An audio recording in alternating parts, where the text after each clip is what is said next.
የፋኖ የተቀናጀ የማጥቃት ስምሪት ከፍ ያለ ሲመጣ ያገዛዙ ሰራዊት በተለያዩ ግንባሮች ከባድ ወታደራዊና ስነልቦናዊ ስብራት እያስተናገደ ይገኛል። በተለይም ሰኔ 25 ቀን 2018 ዓ.ም በተደረጉ ውጊያዎች በርካታ ያገዛዙ ወታደሮችና የጦር መሪዎች መደምሰሳቸውን፣ በርካታ የጦር መሳሪያዎች መማረካቸውን ከየግንባሩ የወጡ መረጃዎች ያመለክታሉ። ከግንባር ወታደራዊ መረጃዎችን ይዘናል። በሩዋንዳ የዘር ማጥፋት ወንጀል የተጠረጠረ ግለሰብ ጀርመን ውስጥ በቁጥጥር ስር ዋለ። የፍትህ መዘግየት የፍትህ መቅረት አይደለም። በሌላ ዜና በደቡብ አፍሪካ የአፍሪካውያኑ ጥቃት ተባብሶ ሲቀጥል የጋና መንግስት የአፍሪካ ህብረት ጠንካራ እርምጃ እንዲወስድ ጠየቀ። በአርሲ ዞን በኦርቶዶክሳውያን ላይ የሚፈጸመው ጥቃትና እገታ ተጠናክሮ እንደቀጠለ ነው። በሌላ በኩል በዘይሴ ወረዳ የተፈጸመው የ10 ሰዎች ግድያና የሰብአዊ መብቶች ቀውስ የአብይ አህመድ አስተዳደር ተጠያቂነት እያገዘፈው መጥቷል። በዝርዝር እንመለከተዋለን። የቅዱስ ላሊበላ ገዳም አስተዳደር በታሪክ ማዛባትና ስም ማጥፋት ድርጊት ላይ የተጠናከረ የህግ እርምጃ እንደሚወስድ አስጠነቀቀ። ሰላምና ጤና ይስጥልን የተከበራችሁ አድማጭ ተመልካቾቻችን አክብሮታዊ ምስጋናችን በያላችሁበት ይድረሳችሁ እያልን ሰኔ 26 2018 ዓ.ም የረፋድ ዜና ሰዓታችንን ጠብቀን ተገናኝተናል። በቆይታችን አጫጭር ዝርዝር እና አሁናዊ ዜናዎችን ይዘን ቀርበናል። ቻናሉን ሰብስክራይብ፣ ላይክ፣ ሼር በማድረግ ቤተሰብ ሁኑ። ወደ ዝርዝር ዘገባዎቹ አለፍን።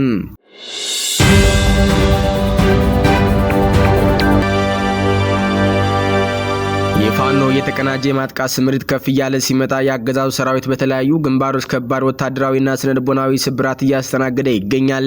በአማራ ክልል የተለያዩ ዞኖችንና ግንባሮችን በፋኖ ዞችና ኮሮች የተሰነዘሩ የተቀናጀና ስልታዊ ጥቃቶች በአገዛዙ መከላከያ ሰራዊት፣ ፖሊስና ታጣቂ ኃይሎች ላይ ከፍተኛ የሰውና የቁሳቁስ ኪሳራ እያስከተሉ መሆኑ ተገለጸ። በተለይም ሰኔ 25 ቀን 2018 ዓ.ም በተደረጉ ውጊያዎች በርካታ ያገዛዙ ወታደሮችና የጦር መሪዎች መደምሰሳቸውን፣ በርካታ የጦር መሳሪያዎች መማረካቸውን ከየግንባሩ የወጡ መረጃዎች ያመለክታሉ። የአማራ ፋኖ ብሔራዊ ንቅናቄ ስር የሚንቀሳቀሰው ቴዎድሮስ ዕዝ ለሰሜን ግንባር ስምሪት አጭቶ ተዘጋጅቶ የነበረውን የኮማንዶና የፖሊስ ኃይል ኢላማ ያደረገ የተቀናጀ ወታደራዊ ጥቃት በ44ኛ ክፍለ ጦር ውስጥ መፈጸሙን አስታውቋል። በዚህም ጥቃት ኃይሉን በሙሉ በሚባል ደረጃ ከጥቅም ውጭ ማድረጉን የዙ የኮሚኒኬሽን ምንጮች ገልጸዋል። የአማራ ሚዲያ ኮርፖሬሽን አሚኮ በሐሙስ ገበያ የተደረገውን ውጊያ አስመልክቶ የመከላከያ ሰራዊት የፋኖ አባላት እንደመሰሰ በማለት ያሰራጨው ዘገባ መሰረተ ቢስ መሆኑን ምዞ አረጋግጧል። ሚዲያው ተሰውተዋል በማለት በስም የዘረዘራቸውና አወቀ ደሴ፣ አሳየ ደሴና መንግስቴ የተባሉ የቴዎድሮስ ዕዝ የፋኖ አባላት በአሁኑ ሰዓት ሙሉ በሙሉ በህይወትና በሰላም እንደሚገኙም ተረጋግጧል። በሌላ በኩል በቅንባባ በኩል ወደ ባህር ዳር የሸሹት የመንግስት ታጣቂ ሚሊሻዎች ቁጥር 17 ሲሆን ከፋኖ አስተላልፍ የከዱ ጥቂት ግለሰቦች ቁጥር በትግሉ ላይ ምንም አይነት ተጽዕኖ እንደማይፈጥር ተገልጿል። በሌላኛው ግንባር በሰሜን ወሎ ዞን በጉባ ላፍቶ ወረዳ ከወልዲያ ከተማ በቅብር ቀን ላይ በሚገኘው ልዩ ስሙ ሰዋ ሜዳ በተባለ አካባቢ 102ኛ ኮር 12ኛ ክፍለ ጦር 6ኛና 4ኛ ሻለቃ ቃኝ አባላት ሰርገው በመግባት በአገዛዙ ሰራዊት ላይ ከባድ የደፈጣ ጥቃት ፈጽመዋል። ሰኔ 25 2018 ዓ.ም በተደረገው በዚህ የማጥቃት 10 የአገዛዙ ሰራዊት አባላት ሲደመሰሱ 17 የሚሆኑት ደግሞ በከፍተኛ ሁኔታ ቆስለው ወልዲያ ሆስፒታል መግባታቸውን የውስጥ መረጃዎች አረጋግጠዋል።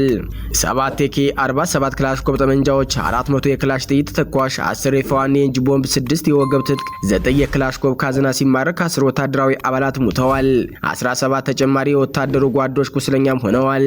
ይህ በእንዲህ እንዳለ የምኒልክ ዛሃዶች የሆኑት 106ኛ ኮር ነበልባሉ 34ኛ ክፍለ ጦርና 303ኛ ሳምኖ ኮር 21ኛ ተከዜ ክፍለ ጦር በጋራ በመሆን በአምስት አቅጣጫ ከጋሽና ቡያ፣ ሐሙሲት፣ ከኩልመስ፣ ከስታይሽ፣ ከገነተ ማርያምና ከሻሎ የመጣውን የአገዛዙ ሰራዊት ሲያራግፉት ውለዋል። ሰኔ 25 2018 ዓ.ም ከረፋዱ 2 ሰዓት ጀምሮ ለ10 ሰዓታት ያህል በተደረገ ለአስጨራሽ አውደ ውጊያ ሁለቱ ክፍለ ጦሮች ባደረጉት አስደናቂ ቅንጅት የመከላከልና የመልሶ ማጥቃት እርምጃ የጠላትን ኃይል ሙሉ በሙሉ ተበትኗል። የአገዛዙ ሰራዊት የላስታና የጋዞ ወረዳ አዋሳኝ ኮረብታዎች ላይ ከባድ ምት አርፎበታል።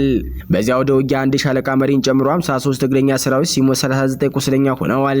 የፋኖን ምት መቋቋም ያቃተው ያገዛዙ ኃይል ወደ ኋላ ሲያፈገፍግ በንጹሃን አማራዎች ላይ ግፍና ጥቃት መፈጸሙ ተገልጿል። ወደ ጎንደር ቀጠና መረጃችን ስንሻገር በጎንደር ጠቅላይ ግዛት በተደረገ ሌላ የተቀናጀ ወታደራዊ እርምጃ በበላይ ዕዝ ስር የሚንቀሳቀሱት የ305ኛ ኮር አርበኞች ያገዛዙን ጦር አድብተው መተውታል።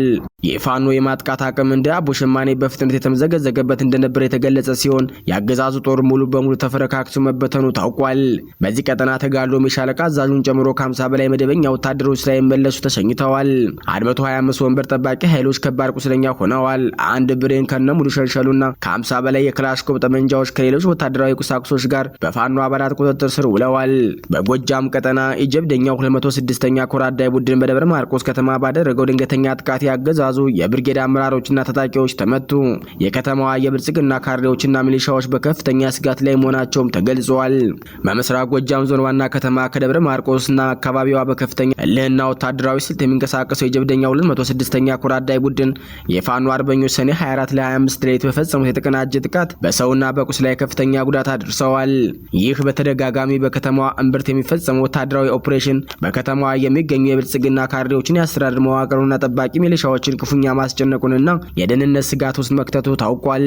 ከሌሊቱ 5 ሰዓት ተኩል በደብረ ማርቆስ ከተማ በተሰነዘረው በዚህ የቦምብ ጥቃት በአጠቃላይ 14 የጠላት ኃይል አባላት ሙትና ቁስለኛ ሆነዋል። አዳይ ቡድኑ የስለላ መረብ ባደረገው የቅርብ ክትትል ከጎተራ ወደ ወንቅ አቅጣጫ የብልጽግና ፓርቲ ጥምር ጦር ጭና ስትንቀሳቀስ የነበረች ኮድ 4 ሰሌዳ ቁጥር 75423 የሆነች ኦባማ የጭነት ማመላለሻ ተሽከርካሪ ላይ ያነጣጠረ የቦምብ ጥቃት ፈጽሟል። በጥቃቱ ሳቢያ ከተሽከርካሪዋ ላይ የነበሩ 5 የጦር አባላት ወዲያውኑ ህይወታቸው ሲያልፍ የቀሩት 12 አባላት ደግሞ ክፉኛ ተመተዋል። ከነዚህም ውስጥ 3ቱ ከባድ፣ 9ኙ ደግሞ ቀላል ቁስለኛ መሆናቸው ተረጋግጧል። በተመሳሳይ ሰዓት ሌላኛው የአዳይ ቡድን ክፍል በምስራቅ ጎጃም ዞን አስተዳደር ቢሮ ላይ ጥበቃና ክትትል ያደርጉ በነበሩ የጠላት ኃይሎች ላይ የቦምብ ጥቃት ሰንዝረዋል። በጥቃቱ በሰው ህይወት ላይ የደረሰ ጉዳት ባይኖርም በቢሮው ግቢና አካባቢ የነበሩ የጠላት መገልገያ ቁሳቁሶች ሙሉ በሙሉ መውደማቸው ታውቋል። የፋኖ አርበኞች በደብረ ማርቆስ ከተማ ማለምበት ድረስ በመግባትና መረጃዎችን በጥራት በማቀናጀት በተደጋጋሚ የሚያደርጉት ድንገተኛ ኦፕሬሽን የከተማዋን የጸጥታ መዋቅር ሙሉ በሙሉ አናግቶታል። የአካባቢው የፖሊስ ካድሬዎችና ጠባቂ ሚሊሻዎች ጥቃቱ ከተፈጸመበት ሰዓት ጀምሮ ከፍተኛ ድንጋጤና ጭንቀት ውስጥ የወደቁ ሲሆን የፋኖ አርበኞች በማንኛቸውም ሰዓትና ቦታ መጥተው ሊመቷቸው እንደሚችል በማሰብ ዋስትና ማጣታቸውን የደረሱ መረጃዎች ያመለክታሉ። በተለይም የዞኑ አስተዳደር ቢሮ ሳይቀር ጥቃት ማስተናገዱ በካድሬው መንደር ያለውን መርበትበት ይበልጥ ከፍ አድርጎታል። በአጠቃላይ በተለያዩ ግንባሮች የተመዘገቡት እነዚህ ድሎች የፋኖ ስልታዊ መናበብ፣ ፈጣን የማጥቃት ብቃትና በየአካባቢው ያደገ የመጣውን የህዝብ ድጋፍ የሚያሳዩ መሆናቸው የእዙ የህዝብ ግንኙነት መምሪያ ገልጸዋል።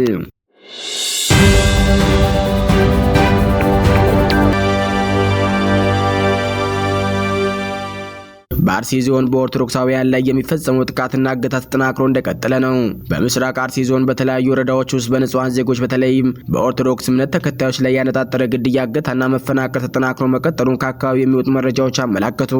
ድርጊቱ በአካባቢው ነዋሪዎች ዘንድ ከፍተኛ ስጋትና ሽብር የፈጠረ ሲሆን የአካባቢውና የብልጽግና ባለስልጣናት የዜጎችን ደህንነት የመጠበቅ ኃላፊነታቸውን ከመወጣት ይልቅ ድርጊቱ እንዲፈጸም አስተባባሪ መሆናቸው ተገልጸዋል። በምስራቅ አርሲ ዞን ጉና ወረዳ ሬ 40 ቀበሌ ልዩ ስሙ ጦሴ በተባለ አካባቢ በደረሰ ጥቃት 2 ንጹሃን ኦርቶዶክሳውያን መገደላቸው ታውቋል። ተለይተው በወጡ መረጃዎች መሰረት ሟች መምህር ተስፋዬ ተሾመ አጋና ሟች ሚሚ ግርማ የሁለት ልጆች እናት በክፉኛ ተደብድበው በታጠቁ ኃይሎች እንደተረሸኑ ተረጋግጧል። በተጨማሪ መምህር ብርሃኑ ለማ የተባሉ የ52 ዓመት ጎልማሳ በጥይት ተመተው ቢያመልጡም በአሁኑ ሰዓት በሆስፒታል በጽኑ ታመው በመታከም ላይ ይገኛሉም ተብሏል። ከዚሁ ጥቃት ጋር ተያይዞ 3 ሌሎች የኦርቶዶክስ እምነት ተከታዮች ታግተው የተወሰዱ ሲሆን ያሉበት ሁኔታ እስካሁን አልታወቀም። አሳሳቢው ነገር የአካባቢው የቀበሌ አመራሮች ጥቃቱን ከመከላከል ይልቅ ነዋሪውን ህይወቱን ለማዳን መሸሽ በሚፈልግበት ወቅት ህዝቡ ሸሽቶ እንዳያመልጥ እገዳ እያደረጉበት መሆኑ ተገልጿል።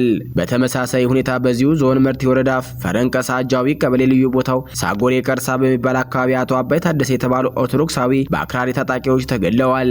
ታጣቂዎቹ ግድያውን ከፈጸሙ በኋላ ቀሲስ ደምሰው ሰለሞን የተባሉ አባት ሴት ልጅ ምረት ደምሰውን፣ ግርማ ገረሱንና ሀና ገዛኝ የተባለች እናት ያለ አባት ያሳደገችውን የ12 ዓመት ወንድ ልጇን አግተው ወስደዋል። በሌላ በኩል አቶ ካሳውን ጃንካ የተባሉ ነዋሪ ንብረት የሆኑ ከብቶች በሙሉ በታጣቂዎቹ ተዘርፈውባቸዋል። ከቀናት በፊትም በዚህኛው ወረዳ ሞለሜ ቀበሌ ውስጥ አንድ ኦርቶዶክሳዊ በአሰቃቂ ሁኔታ መገደሉ ያስታወሱት ምንጮች በአሁኑ ወቅት በተለያዩ ቀበሌዎች ላይ ከፍተኛ የስጋት ድብደባ ነግሷልም ብለዋል። ይህ በእንዲህ እንዳለ በጥቃቱ ምክንያት የተፈናቅለው በአቦምሳ ከተማ ተጠለው የሚገኙ ወገኖችን የወረዳው አስተዳዳሪ አቶ ከሊል ገናና እና ካቢኔዎቻቸው ከተማችን እያጣበባችሁብን ነው፣ ወደ መጣችሁበት ተመለሱ በማለት በግዴታ እያስወጧቸው መሆኑን ነዋሪዎቹን ይበልጥ ለአደጋ አጋልጧል ሲሉ ምንጮች ጨምረው ገልጸዋል። ይህ ድርጊትና ተያያዥ የጸጥታ አመላላቶች የሚከተቱ ወገኖች በአገሪቱ ውስጥ እየተስፋፋ የመጣውን የሃይማኖትና የማንነት ጥቃት መዋቅራዊ ድጋፍ እንዳለው ይናገራሉ። በርካታ ተቺዎችና የሰብአዊ መብት ተሟጋቾች እንደሚገልጹት የአብይ አህመድ መንግስት እንዲህ ያሉ አክራሪ ኃይሎችን፣ ሽብር ፈጣሪዎችን ስርዓት ማስያዝ ባለመቻሉ ወይም ባለመፈለጉ የሃይማኖት ሴቶችና አማኞች በሀገራቸው ስደተኛ ሆነው እንዲኖሩና የሞት ሰቀቀን ውስጥ እንዲገኙ አድርጓቸዋል። ይህ የንጹሃን ፍጅት ሃይባይ ማጣቱ አገዛዙ ሀገርን ለመበተንና ማህበራዊ ትስስር ትስስርን ለማላላት እያካሄደ ያለው ስውር ሴራ አካል ነው። ንጹሃን ዜጎች በገዛ ሀገራቸውና ሃይማኖታቸው መሰረት አድርጎ ጥቃት እየተፈጸመባቸው ባለበት ሁኔታ የፍትህና የህግ የበላይነት መከበር ተስፋው እየደበዘዘ መምጣቱን ታዛቢዎቹ ይገልጻሉ። በተያያዘ ዘገባ በዘይሴ ወረዳ የተፈጸመው የ10 ሰዎች ግድያና የሰብአዊ መብቶች ቀውስ የአብይ አህመድን አስተዳደር ተጠያቂነት እያገዘፈው መጥቷል። በደቡብ ኢትዮጵያ ክልል ጋሞ ዞን ዘይሴ ወረዳ በመንግስት የጸጥታ ኃይሎች በተፈጸመ ጥቃት የ10 ንጹሃን ዜጎች ህይወት ማለፉ የኢትዮጵያ ሰብአዊ መብቶች ጉባኤ ኢሰመጉ ይፋ አድርጓል። ይህ በደቡብ ኢትዮጵያ የተከሰተው አዲስ ሰብአዊ መብት ጥሰት የአብይ አህመድ አስተዳደር በመላ ሀገሪቱ ለሚከሰቱ ግጭቶችና የንጹሃን እልቂት ዋነኛ አቀጣጣይና አስፈጻሚ ነው የሚሉ የፖለቲካ ትችቶችና የህዝብ ቁጣ ዳግም ቀስቅሷል። ኢሰመጉ ሰኔ 25 ቀን 2018 ዓ.ም ባወጣው አስቸኳይ ጋዜጣዊ መግለጫ እንዳስታወቀው ከሰኔ 11 እስከ 22 ቀን 2018 ዓ.ም ባሉት ቀናት ውስጥ በዘይሴ ወረዳ በተለያዩ ቀበሌዎች በመንግስት የታጠቁ ኃይሎች ተከታታይ ጥቃቶች ተፈጽመዋል። ድርጅቱ ከአካባቢው ባሰባሰበው መረጃ መሰረት በጥቃቱ የሚከተሉት የሰብአዊ መብት ጥሰቶች ተረጋግጠዋል። የ10 ንጹሃን ዜጎች ህይወት በአሰቃቂ ሁኔታ አልፏል። በ3 ግለሰቦች ላይ ከባድ የአካል ጉዳትና ጾታዊ ጥቃት ተፈጽሟል። ሰፊ የንብረት ዘረፋና የመኖሪያ ቤቶች ውድመትም ተከስቷል። ማህበረሰቡ ህይወቱን ለማዳን ቀየውን ጥሎ በመሰደዱ ከፍተኛ ማህበራዊ ቀውስ ተፈጥሯል። ከህግ አሰራር ውጪ የሆኑ ሰፊ የጅምላ እስራቶችም ተካሂደዋል። ከአካባቢው በተነሱና ምላሽ ባላገኙ የማህበረሰብ ጥያቄዎች ሳቢያ እየተባባሰ በመጣው በዚህ ጥቃት ምክንያት በርካታ ነዋሪዎች ህይወታቸውን ለማዳን ሲሉ መኖሪያ ቤታቸውን ለቀው ለመሰደድ መገደዳቸውን መግለጫው ያስረዳል። ይህ በዘይሴ ወረዳ የተፈጸመው ጥቃት በየካቲት ወር 2018 ዓ.ም ከተፈጸመው ተመሳሳይ ጥሰት ቀጥሎ የተከሰተ መሆኑ የመንግስት የጸጥታ መዋቅር ችግሩን በውይይት ከመፍታት ይልቅ ኃይልን የመጠቀም አዝማሚያ እንዳለው ያሳያልም ተብሏል። የተለያዩ የፖለቲካ ተንታኞችና የሰብአዊ መብት ተሟጋቾች እንደሚገልጹት በአብይ አህመድ የሚመራው ማዕከላዊ አስተዳደር በየአካባቢው ለሚነሱ የማህበረሰብና የራስን ዕድል በራስ የመወሰን ጥያቄዎች ተገቢ ምላሽ ከመስጠት ይልቅ የጸጥታ ኃይሎች እንደ ዋነኛ የጭቆና መሳሪያ እየተጠቀመ ይገኛል። ይህ አይነቱ አካሄድ አስተዳደሩን የግፎች ሁሉ አቀጣጣይና አስፈጻሚ ያሰኘዋል የሚሉ ወቀሳዎችና በራክቶበታል። በክልሉ የሚታየው የመንግስት ታጣቂዎች ተጠያቂነት አልባ እርምጃ የፌዴራሉ መንግስት የህግ የበላይነትን ከማስከበር ይልቅ በኃይል ፖለቲካ ላይ ለመደገፍ የመረጠው ስትራቴጂ ውጤት እንደሆነ ይነገራል። ኢሰመጉ የአሁኑን ጥቃት ጨምሮ በአካባቢው እየተባባሰ የመጣውን የሰብአዊ መብት ጥሰት አስመልክቶ ለአካባቢውና ለፌዴራል ባለስልጣናት የሚከተሉትን ጥሪዎች አስተላልፈዋል። የንጹሃን ደህንነት መጠበቅ የደቡብ ኢትዮጵያ ክልልና የጋሞ ዞን የጸጥታ አካላት የዜጎችን ደህንነት የመጠበቅ ህገ መንግስታዊ ኃላፊነታቸውን እንዲወጡ ህጋዊ አሰራርን መከተል የጸጥታ አካላት በወንጀል የሚፈልጓቸውን ግለሰቦች በጅምላ ከመደብደብና ከመግደል ይልቅ በቁጥጥር ስር አውለው ፍትህ የማግኘት መብታቸውን እንዲያከብሩ ለጥያቄዎች ሰላማዊ ምላሽ መስጠት በክልሉ የሚነሱ ህዝባዊ ጥያቄዎችን ማህበረሰቡን ባሳተፈ ሰላማዊና ህጋዊ መንገድ እንዲፈቱ ተጠያቂነትን ማረጋገጥ በዘይሴ ማህበረሰብ ላይ እየተፈጸመ ያለውን ጥቃት በአስቸኳይ ቆሞ በደረሱ ጥሰቶች ላይ ገለልተኛ አፋጣኝ ማጣራት ተደርጎ ጥፋተኞች ለህግ እንዲቀርቡ አሳስቧል።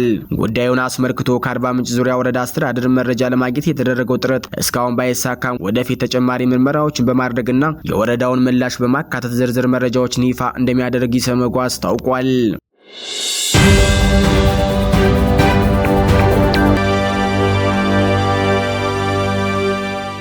የቅዱስ ላሊበላ ገዳም አስተዳደር በታሪክ ማዛባትና ስም ማጥፋት ድርጊት ላይ የተጠናከረ የህግ እርምጃ እንደሚወስድ አስጠነቀቀ።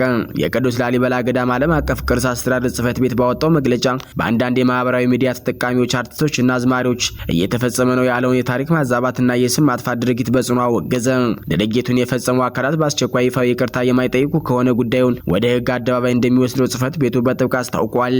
ጽሕፈት ቤቱ ለአንዳንድ ወገኖች በህግ የሚያስጠይቅ ተግባር ነው የፈጸሙት ሲል የወቀሰው መግለጫ መነሻ በየማህበረሰቡ ቤት በጠዋት እየዞሩ በዘፈን መልክ ልመናን እንደ ስራ አድርገው የሚቀሰቅሱትንና አባወዴ ወይም ሐሚና ተብለው የሚታወቁትን የህብረተሰቡ ክፍሎች ከታላቁ ጻድቅና ንጉስ ቅዱስ ላሊበላ ስም ጋር በማያያዝ የሚሰራጩ ይዘቶች ናቸው።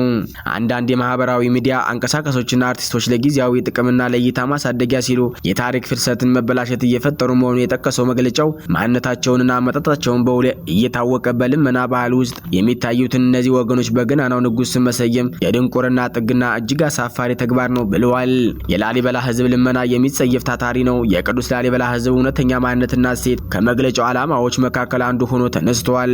ጽሕፈት ቤቱ የአካባቢው ማህበረሰብ እውነተኛ መገለጫዎች በሁለት ዋና ነጥቦች ከፍሎ አብራርተዋል። ታታሪነትና ስራ ወዳድነት የቅዱስ ላሊበላ ህዝብ ታሪክን፣ ሃይማኖትንና የስራ ባህልን አጣምሮ የያዘ ኩሩ ማህበረሰብ መሆኑ የጠቀሰው መግለጫው ህዝቡ ልመናን ፍጹም የሚጸየፍና በራሱ ላብና ጥረት መኖርን እንደ ትልቅ ክብር የሚቆጥር መሆኑን ገልጸዋል። እንግዳ ተቀባይነትና ርህራሄ ከተለያዩ የአገሪቱ ክፍሎች የመጡ አቅመ ደካሞችንና ችግረኞችን በአካባቢ በሚገኙ ህዝቡ እነዚህን ወገኖች በደግነትና በፍቅር ተንከባክቦ የሚይዝ እንጂ የማያገል መሆኑን በማስረዳት ማህበረሰቡ ከልመና ተግባር ጋር አያይዞ ስም መስጠት የታሪክ ብልሹነት መሆኑን አብራርተዋል። እነዚህ አባውዴ ወይም ሀሚና የተባሉ የህብረተሰቡ ክፍሎች በቅዱስ ላሊበላ ከተማም ሆነ በዙሪያው ባሉ አካባቢዎች በምንም መልኩ የማይታወቁ በታሪክም ሆነ በጂኦግራፊያዊ መገኛቸው ከአካባቢው ማህበረሰብ ጋር ምንም አይነት ቁርኝት የሌላቸው መሆኑን ጽህፈት ቤቱ በረጅሙ አስምሮበታል። ጽህፈት ቤቱ የአገር ቅርስና የታሪክ አሻራ በሆነው በጻድቁ ንጉስ ስም ማህበራዊ ሚዲያ ላይ የሚደረግ ስም ማጥፋት በህግ አግባብ በስም ማጥፋት ወንጀል እንደሚያስጠይቅ አስገንዝቧል። በመሆኑም በማወቅም ሆነ ባለማወቅ ይህንን ታሪካዊ ስህተት በመፈጸም በማህበረሰቡ ላይ ማዕበል ያስነሱ ስም ያጠለሹ አካላት በሙሉ የፈጸሙትን ስህተት በአደባባይ አምኖ በመቀበል ጉዳዩ በሚመለከተው ማህበረሰብ ፊትና ስሙን ባጠለሹበት በማንኛውም የሚዲያ አማራጮች ማህበራዊ ሚዲያም ሆነ መደበኛ መገናኛ ብዙሃን ላይ በአስቸኳይ ይፋዊ ይቅርታ ጥያቄ እንዲያቀርቡ በጥብቅ ጠይቋል። ይህ ካልሆነ ግን የታሪክ መበላሸትን ለመከላከልና የማህበረሰቡን ክብር ለማስጠበቅ ሲል ጉዳዩን በህግ አግባብ እስከ መጨረሻው ድረስ እንደሚገፋበት የቅዱስ ላሊበላ ገዳም ዓለም አቀፍ ቅርስ አስተዳደር ጽህፈት ቤት በማስጠንቀቂያው ገልጿል። ከሰሞኑ ራሷን ጽጌ ሮያል ብላ የምትጠራው አንዲት የቲክቶክ ይዘት ፈጣሪ የቅዱስ ላሊበላና አካባቢ ማህበረሰብ በማይወክል መልኩ ታሪክና እውነታን ያዛባ ይዘት መስራቷን ተከትሎ ከፍተኛ ቁጣ የተቀሰቀሰ ሲሆን የቅዱስ ላሊበላ ገዳም ዓለም አቀፍ ቅርስ አስተዳደር ጽህፈት ቤት ያወጣው መግለጫ ከዚህ የተዛባ ትርክት ጋር በተያያዘ ማስጠንቀቂያ ለመስጠት እንደሆነ በመግለጫው ይዘት ላይ ተመላክቷል። በመጨረሻም ታሪክ የጋራ እሴት ነው፣ እሱን መጠበቅ ደግሞ የአሁኑ ትውልድ የሞራል ግዴታ ነው ሲል መግለጫው መልእክቱን አስተላልፈዋል።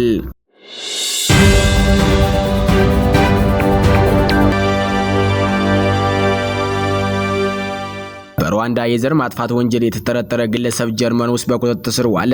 የፍትህ መዘግየት የፍትህ መቅረት አይደለም። እንደ አውሮፓውያን አቆጣጠር በ1994 በሩዋንዳ በተፈጸመውና ከ800 ሺህ በላይ የቱትሲስ ተወላጆችና ለዘብተኛ ሁቶች ለህልፈት የተዳረጉበትን የዘር ማጥፋት ወንጀል ተከትሎ የጀርመን የህግ አስከባሪ አካላት የጀርመን ሩዋንዳ ዜግነት ያለውን አንድ ግለሰብ በትናንትናው ዕለት በቁጥጥር ስር መዋላቸውን አስታውቀዋል። ይህ እርምጃ ከ30 ዓመታት በፊት የተፈጸሙ የሰብአዊ መብት ረገጣዎችና የጅምላ ጭፍጨፋ ወንጀሎችን በጊዜ ሂደት የማይሻሩና ፈጻሚዎቻቸው የትም ቢደበቁ ከህግ ፊት መቅረባቸው የማይቀር መሆኑን የሚያሳይ ተደርጎ ተወስዷል።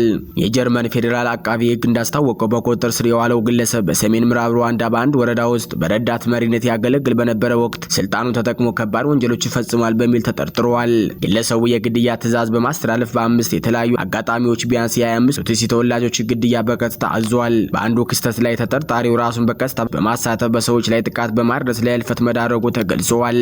የሚገደሉ ሰዎችን ዝርዝር በማዘጋጀት ጥቃቶችን በማስተባበርና ህዝብን በቱትሲዎች ላይ በመቀስቀስ ግንባር ቀደም ሚና ተጫውቷል። የጀርመን አቃቢ ግለሰቡ በዘር ማጥፋት ወንጀል ተባባሪነትና በበርካታ የሰላማዊ ሰዎች ነፍስ ማጥፋት ወንጀሎች ለመክሰስ የሚያስችል ጠንካራና በቂ ማስረጃ በእጁ እንደሚገኝ ይፋ አድርጓል። ይህ በጀርመን የተወሰደው እርምጃ በዓለም አቀፍ ደረጃ በሰብአዊነት ላይ የሚፈጸሙ ወንጀሎችን በጊዜ ብዛት እንደማይሻሩና ተጠያቂነት በየትኛውም የዓለም ክፍል እንደሚከተል የሚያረጋግጥ ነው። በአሁኑ ወቅት በኢትዮጵያ በአብይ አህመድ የሚመራው የብልጽግና ፓርቲ አስተዳደር በተለያዩ አገሪቱ ክፍሎች በተለይም በአማራ፣ በኦሮሚያና በሌሎች ክልሎች እየተካሄዱ ባሉ ወታደራዊ ዘመቻዎች፣ የአየር ድብደባዎችና የብሔር ተኮር ጥቃቶች ሳቢያ ከባድ የሰብአዊ መብት ጥሰት ክሶች እየቀረቡበት ይገኛሉ። የተለያዩ የሰብአዊ መብት ተሟጋች ድርጅቶችና ተቃዋሚ ኃይሎች እንደሚገልጹት በንጹሃን ዜጎች ላይ እየደረሰ ያለው መፈናቀል፣ የጅምላ ግድያን፣ አስገድዶ መድፈር በህግ የሚያስጠይቁ ታሪካዊ ጠባሳዎች ናቸው። በሩዋንዳ የተፈጸመው ወንጀል ከ30 ዓመታት በኋላ ቢሆንም ፍትህ እያገኘ መሆኑ በኢትዮጵያ ህዝብ ላይ ግፍና በደል እያደረሱ ያሉ የፖለቲካና የወታደራዊ መሪዎችም የዋሊደር እንጂ በአገር ውስጥ ወይም በዓለም አቀፍ የወንጀለኞች ፍርድ ቤት አይሲሲ ፊት መቅረባቸው የማይቀር መሆኑ ትልቅ ማሳያ ነው በማለት የፖለቲካ ተንታኞችና የሰብአዊ መብት ተሟጋች እየገለጹ ይገኛሉ። ፍትህ ቢዘገይም በንጹሃን ደም የጨቀዩ እጆች ከህግ ማምለጥ እንደማይችሉ የጀርመኑ ክስተት ለወቅታዊ የኢትዮጵያ ስልጣን ላይ ያሉ አካላት ጭምር ጠንካራ መልእክት ያስተላለፈ ሆኗል። በደቡብ አፍሪካ የአፍሪካውያን ጥቃት ተባብሶ ሲቀጥል የጋና መንግስት የአፍሪካ ህብረት ጠንካራ እርምጃ እንዲወስድ ጠየቀ።